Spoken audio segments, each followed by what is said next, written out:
allow me to draw something for you.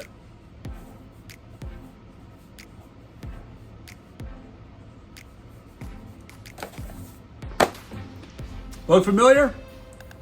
How does a circle with 2 feet, arms, and a face become an iconic Nintendo character franchise over all these years? Well, today on the show, we're going to talk about that lovable pink round Nintendo character who eats everything in sight, named Kirby. So as always, get yourself a beverage, sit back, relax, and let's inhale on this adventure known as Kirby's Dream Land.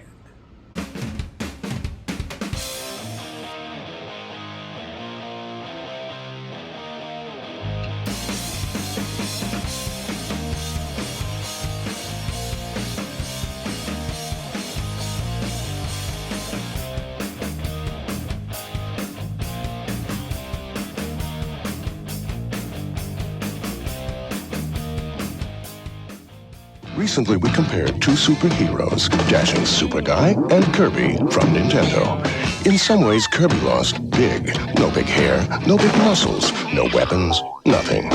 All Kirby's got is appetite. Kirby's Dream Land, the thrilling new adventure game on Game Boy. Kirby munches, spits back, and floats, saving glorious Dreamland. He's Kirby, and he packs a mean bite.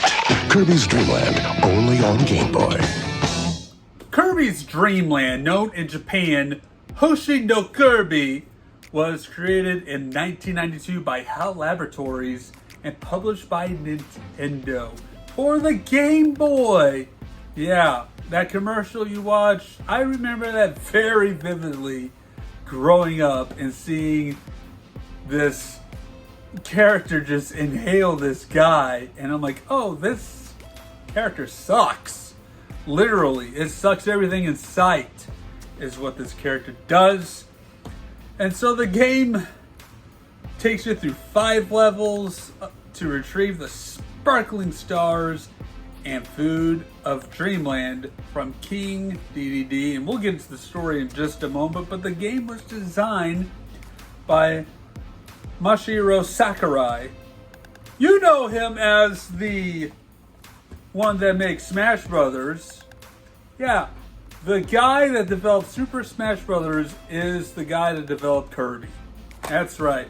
And it's no wonder this peak lovable character becomes center stage star of the latest Smash Brothers game, Super Smash Brothers Ultimate. When you play the one-player campaign, you start with Kirby. Kirby is the one.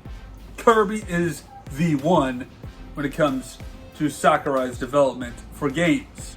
And of course, talking Super Smash Brothers, you know who my go-to characters are? Typically either Link or Kirby. Especially when you played the first version on the N64. Kirby, oh, I love Kirby. Just floats his own way back when you get smashed off screen, and he's coming back slowly back into play. He's like, yeah, I'm not done yet. I'm going to inhale the rest of y'all and slam you down to the ground.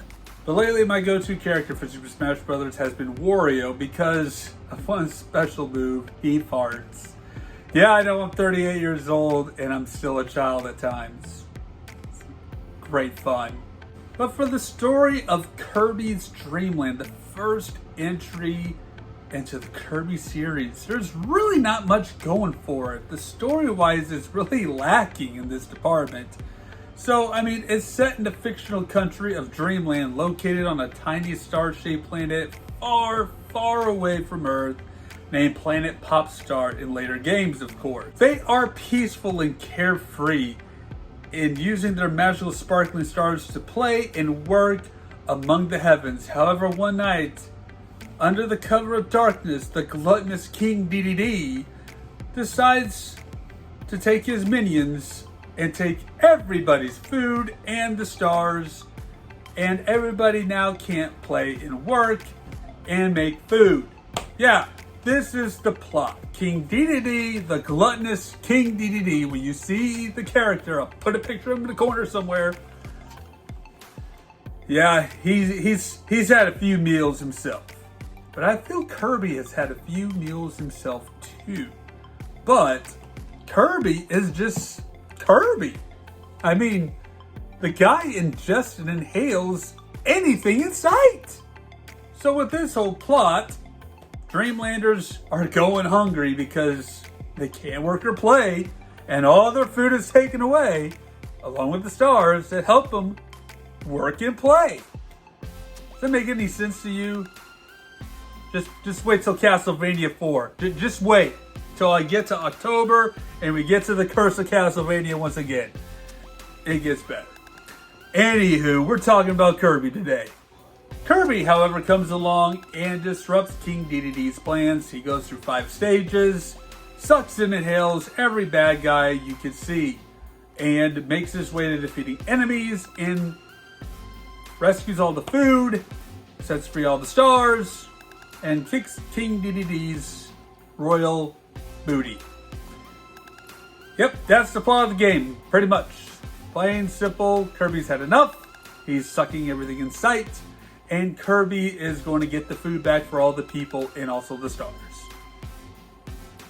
Yeah, that's it. I mean, seriously, it is a simple, quick 30-minute game that you can just pick up and play and just have fun.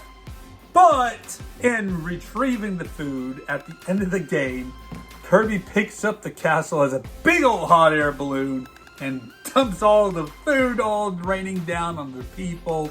That's unsanitary, Kirby. And the fact that you could stretch out so big as a balloon, I mean, I've seen this character inhale a car in Kirby in the Forgotten Land and became the car. He's got to have some sort of stretchy skin or something because I don't know. This Kirby character is quite the inhaling, stretchy character. As far as Kirby's first adventure, the enemies come in varieties. Kirby basically sucks or inhales his enemies and spits them back out at other enemies, killing 2 birds with 1 stone, as you could say. Kirby can also kill enemies with his breath. Either that is a powerful force of wind, or Kirby just has bad enough breath that enemies just combust and die. Interpret it however you want to, people. Interpret it however you want. Kirby can flap his arms and hover and fly through the air, becoming this big balloon that floats. It's just a great time to be Kirby. Alright? And he ingests his enemies too. He doesn't gain abilities from ingesting enemies like he does in later games. Like, I guess the follow-up sequel to this would be Kirby's Adventure. And then Kirby's Dream Land 2. I believe that's how the continuity order is. But in later games, when he ingests the enemies, he gains abilities. With certain enemies, I should say. Let me clarify that. With certain enemies. But in this game, of course, for the first entry, you're not doing that. You're just ingesting them and had a good meal. The boss battles in this game are unique as well. I mean, come on. A tree? Really? You're fighting a tree? What's that tree gonna do? Just blow wind? Drop apples on you? Just stand there? What did that tree even do? Seriously, how does a tree get caught up in this mess? I don't get it. I don't get it. The Lolo and Lala are also here as enemies as well, but you can also find them in another game called The Adventures of Lolo, which is a puzzle game. It's actually a pretty fun puzzle game. Yeah, play that on the NES Classic as well on the Nintendo Switch online service. And then you have another boss battle with a blimp with a very pissed off cannon and just rapidly firing cannonballs at you. In fact, you know, when you beat the game and play the harder mode, every single cannon that you encounter is pretty much pissed off. As far as King Dedede is concerned, he ain't nothing to worry about.